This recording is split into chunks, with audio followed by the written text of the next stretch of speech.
बात करेंगे क्योंकि आज शुरुआत के बाद जो मूव आई है वो अच्छी रही। आज सुबह हमारी बात भी हो रही थी और स्पेशली बैंक्स की तरफ से बढ़िया लीडरशिप आ रही है। फार्मा तो मूव कर ही रहा है, ऑटोज भी एक्शन में, बट बैंक्स की तरफ से बढ़िया मूव आई है। और deep rightly so bank Nifty आपको याद होगा शुक्रवार को भी जब तेज उछाल आई तो हमने कहा कि बैंक निफ्टी में 50-550 के ऊपर की क्लोजिंग चाहिए जिससे कि वो खतरे से बाहर निकले।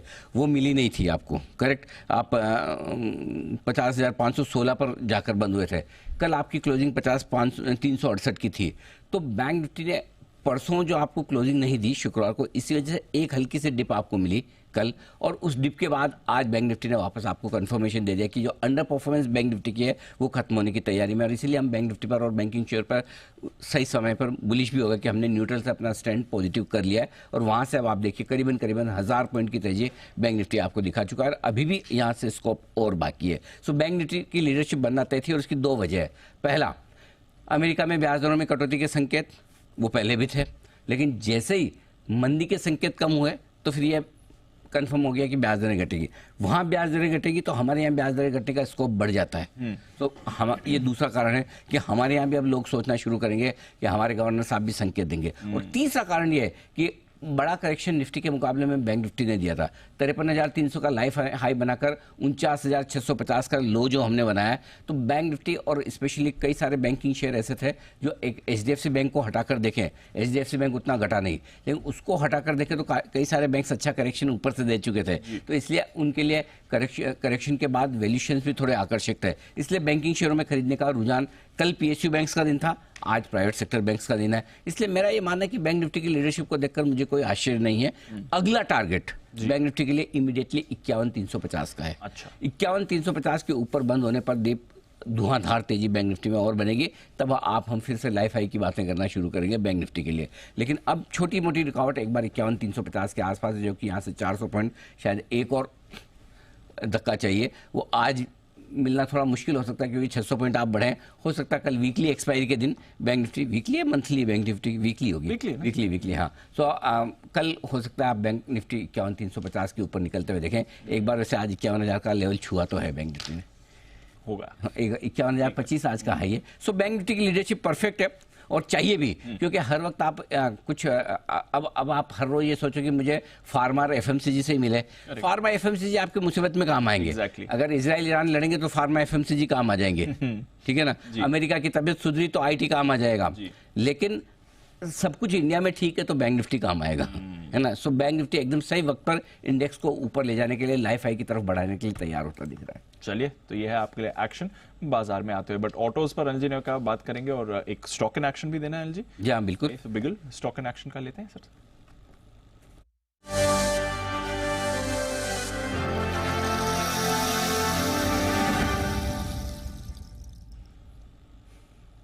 Yes sir. Stock in action में आज है टू व्हीलर स्टॉक्स, और टू व्हीलर स्टॉक्स में दीप बहुत ही इंटरेस्टिंग एक्शन है। इंटरेस्टिंग एक्शन क्या है, अगर आप देखिए टू व्हीलर में आज दो तरह के टू व्हीलर्स हैं। एक वो टू व्हीलर्स जिन्हें आप टू व्हीलर मानते हैं और टू व्हीलर की तरह जानते हैं। लाइए हीरो मोटोकॉर्प, आयशर और बजाज ऑटो, ये आपके सामने ये कुछ स्टॉक्स हैं जो आएंगे इस वक्त। वहां पर आप एक तो वहां देखिए कहाँ टू व्हीलर स्टॉक्स है, जरा तीनों स्टॉक लेके आइए। आज कितना ऊपर है, आयशर 1.5% ऊपर है, बजाज हल्का सा ऊपर है, हीरो मोटोकॉर्प में सुबह तो बढ़िया मजबूती थी, अभी भी है बट उतना नहीं है, अभी भी है लेकिन कम कर चुका है। हाँ, कम कर चुका है। ओके, तो एक तो ये आपके लिए एक्शन होता हुआ दिखा है, पहली चीज। दूसरी चीज, एक और टू व्हीलर स्टॉक है ओला इलेक्ट्रिक जी, जरा वो भी लेके आइए, जो आज 6-7% नीचे है, जहां तक मेरे ख्याल है। कितना नीचे है, 8-9% नीचे।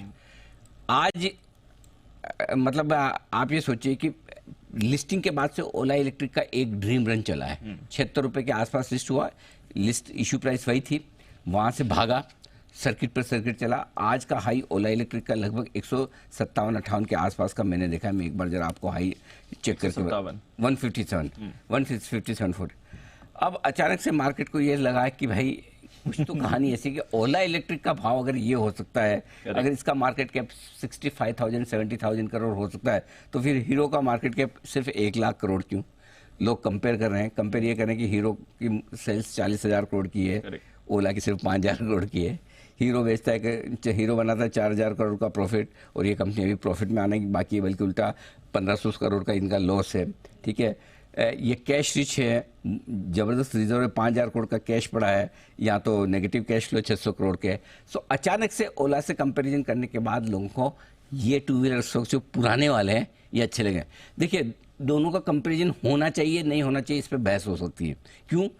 क्योंकि एक वो है जो एस्टेब्लिश बिजनेस है, जो पास्ट और प्रेजेंट के बिजनेस है, Hero, Eicher, Bajaj Auto, solid balance sheet, top class management, recognised brand, जबरदस्त लीडरशिप, मार्केटिंग नेटवर्क और प्रूवन लीडरशिप, ये सारी चीजें, और भर भर के पैसा है ना, इतना पैसा कि मतलब चाहे तो ये मिलके एक ओला इलेक्ट्रिक को खरीद लें। ठीक। दूसरी तरफ एक ओला इलेक्ट्रिक है जो नया यंग लेड आया है, और मैं कुछ करके दिखाऊंगा। देखो Disruptor। आज भले, हाँ, मैं डिस्ट्रप्शन, और मैं इलेक्ट्रिक व्हीकल ही बेचूंगा जो आज की नहीं कल की चीज है। सो अब आपको इसमें कॉल ये नहीं लेना कि ओला सस्ता है या महंगा है, या हीरो मोटर सस्ता है या महंगा है। इसमें ये डिस्कशन है ही नहीं, क्योंकि ये डिस्कशन में तो रिजल्ट सबको पता है। सही बात है, रिजल्ट सबको पता है कि इस डिस्कशन में क्लियर कट है कि आप किसी भी हीरो, बजाज या आयशर की या टीवीएस की बैलेंस शीट से आप कंपेयर करेंगे ओला का, तो ओला कहीं ठहरेगा ही नहीं। ये डिस्कशन इस बात को लेकर है, ये चर्चा और चुनौती इस बात को लेकर है कि आप पास्ट और प्रेजेंट वाला बिजनेस देख रहे हैं या फ्यूचर वाला देख रहे हैं। अगर आप फ्यूचर वाले बिजनेस को देख रहे हैं तो फ्यूचर वाले बिजनेस पे आपको कितना कॉन्फिडेंस है कि ओला वो सब कर पाएगा जो शायद हीरो, बजाज या न कर पाए। हालांकि कोशिश वो भी कर रहे हैं, लेकिन अगर आपको लगता है ओला को फर्स्ट मूवर एडवांटेज है इलेक्ट्रिक व्हीकल्स में आने का, तो उसके लिए कितनी प्रीमियम आप देंगे, ये उस बात की चर्चा है। सो कहीं न कहीं मार्केट को ये लगाया कि भाई थोड़ा ज़रूरत से ज़्यादा हमने दे दिया। ओला भी अच्छा करेगा, इसमें कोई डाउट नहीं, ओला का भी एक फ्यूचर है, इलेक्ट्रिक व्हीकल में लीडरशिप रहेगी, लेकिन कितनी, इस पे क्वेश्चन मार्क है। शायद ये वजह कि आज ओला में एक तरफा तेजी हुआ, डबल हो गया ना लिस्टिंग के दिन से। अगर आपने 7 दिन पहले खरीदा तो आज आपका पैसा डबल है, और मिला सबको, ऐसा नहीं कि नहीं मिला। चाहे आईपीओ में अप्लाई किया तो भी शेयर मिले हैं, और लिस्टिंग के बाद भी सबको मौका दिया है। तो इसलिए मेरे ख्याल से थोड़ी प्रॉफिट बुकिंग आई। तो आज कहानी बिल्कुल पास्ट, प्रेजेंट और फ्यूचर के बीच में है। इसलिए मैं फिर ये कहूँगा कि दोनों के लॉजिक में जाकर अगर आप किसी से बहस करने की कोशिश, हम भी न्यूज़ रूम में खड़े होकर बहस करते हैं, भाई ओला या हीरो, ओला या बजाज, उसका कोई मतलब नहीं है। सबके चाहने वाले अपने अपने अलग हैं। जो safe, brand, balance sheet, management, leadership, ये सारी चीज़ें देखते हैं, उनको अभी भी वही पसंद आएंगे कि कौन सा, जिनको ट्रेडिशनल बिजनेस पसंद है, कौन सा बंद हो जाने वाला है। क्या टीवीएस की गाड़ी नहीं बिकेगी, बुलेट नहीं बिकेगी, सबको नहीं बिकेगी तो ठीक है, लेकिन कहीं दूसरे लोग बोलेंगे ज़्यादा ग्रोथ कहाँ से आएगी, फ्यूचर ग्रोथ किधर से आएगी, अब क्या वैल्यूएशन होने चाहिए। ये कई बार ऐसा होता है, मार्केट तेजी के मूड में है, लिक्विडिटी भरपूर है, आइडियाज़ की कमी है, चलो ओला खरीदते हैं वैसा हाल है। सो ये चर्चा है आज दोनों के बीच का, आज बड़ा कंपैरिजन है। जहाँ तक मेरा सवाल है, आपके पोर्टफोलियो में दोनों का मिक्स होना चाहिए, इसमें कोई डाउट नहीं। हर चीज़ एक भाव से अच्छी, हर एक चीज़ एक भाव से बुरी है। आपको याद होगा दीप, 2,500 के भाव से हम हीरो मोटोकॉर्प पे बहुत बुलिश हुए थे। उस समय सबको लगता था कि धीरे धीरे मार्केट के शेयर कम कर रहा है, 26% पे मार्केट शेयर आ गया था, आज बढ़कर 35% वापस आ गया है। सो आपको खराब वक्त पे अच्छे शेयर लेने चाहिए, और अच्छे वक्त पे थोड़े कम अच्छे शेयर बेचने चाहिए, जो कि शायद ओला के केस में हो सकता है डबल हो गया है। सो आई थिंक ओला 150 से 160 के आसपास आकर थोड़ा स्टेबल हो गया, रुका है तो ठीक है, इतनी स्पीड से बढ़ना भी ठीक नहीं है। सो जिसके पास है ओला, अगर आपके पास है तो आपका मिनिमम 3 साल का व्यू होना चाहिए यहाँ से पैसे बनाने के लिए। 1 से 3 साल का व्यू रखेंगे तो शायद ओला भी पैसा बना के देगा, और बाकी टू व्हीलर्स तो बनाएंगी। Got it sir. चलिए, तो ये है आपके लिए टू व्हीलर स्टॉक्स में इंटरेस्टिंग एक्शन जो आज हो रहा है। बाजार पर कुछ और खास बातें भी? बिल्कुल दीप है, थोड़ी खास बातें ये है कि पहली चीज़ तो ये कि बाजार में जो तेजी हुई है वो उम्मीद के मुताबिक ही होती दिख रही है। हम पिछले शुक्रवार से लगातार बहुत तेजी और अच्छी मजबूती की बात कर रहे हैं। कल का सेशन भले ही थोड़ा मिला जुला रहा, लेकिन उसके बाद तेजी लौटी है।